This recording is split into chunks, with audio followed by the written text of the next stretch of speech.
What's good, guys? It's another video, and today I'll be showing you how to create an event in Mogbomoya. So yeah, without further ado, let's get into it. The first step obviously is to create an account, but this is for users that already do not have an account. So if you have an account and you're looking to just jump right into creating an event, I'll leave it a timestamp in the video where you can just jump right into that.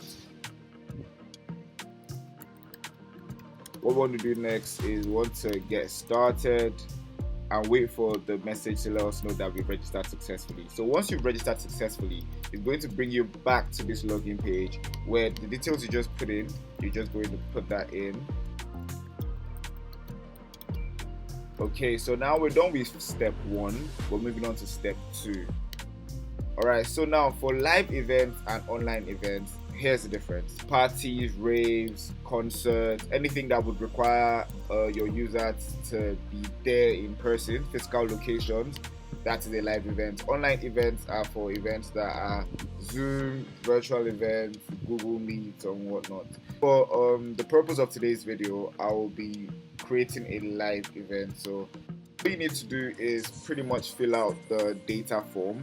This is to essentially help your guests know more about your event.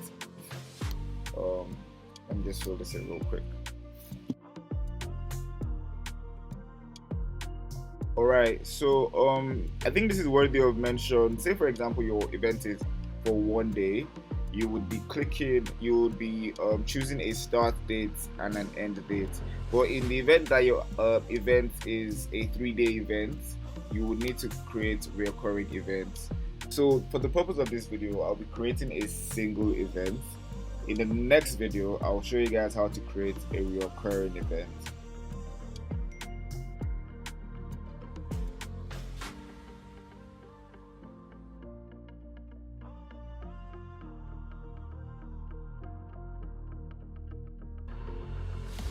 For my link, for your link here, just put in what the name of your event is. So a lot of the time it will be expecting you to copy this out, so you might need to have the HTTPS on that as well. But yeah, right, so I didn't save this.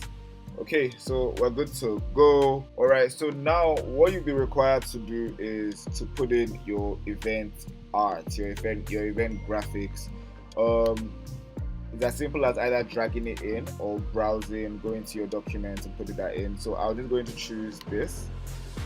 This is the art I'll be using for my events.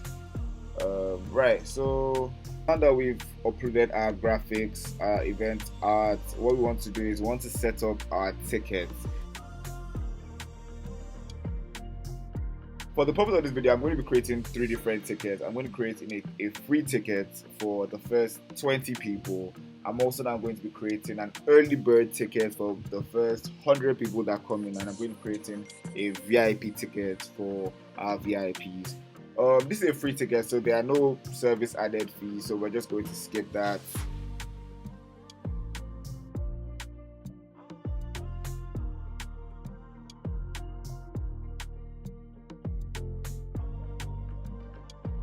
I'm just going to leave this at I'm just going to leave this as 5. All right, so if you want to buy for your friends, you can buy for your friends.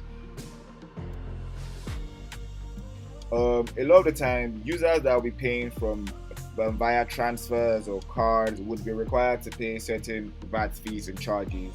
So you do not want to incur those charges. So you want to transfer those fees to the guests. So while they're making payments for their tickets, they will just pay the charges as well. Ladies and gentlemen, we have created our second ticket. I said this ticket was going to be our VIP ticket, so I want this one to be unlimited. I want people to buy as much as possible. So I mean, just knock it down. If it's unlimited, you don't need to put in any stock amount. It's only when it's limited that you will be required to put in a stock amount.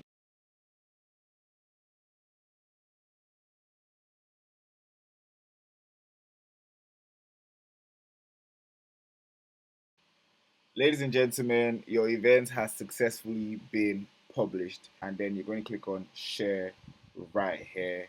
So once you click on this right here, you'll be prompted with your link.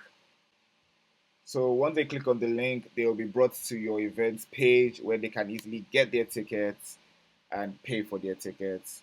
Thank you guys very much for watching. See you guys next time.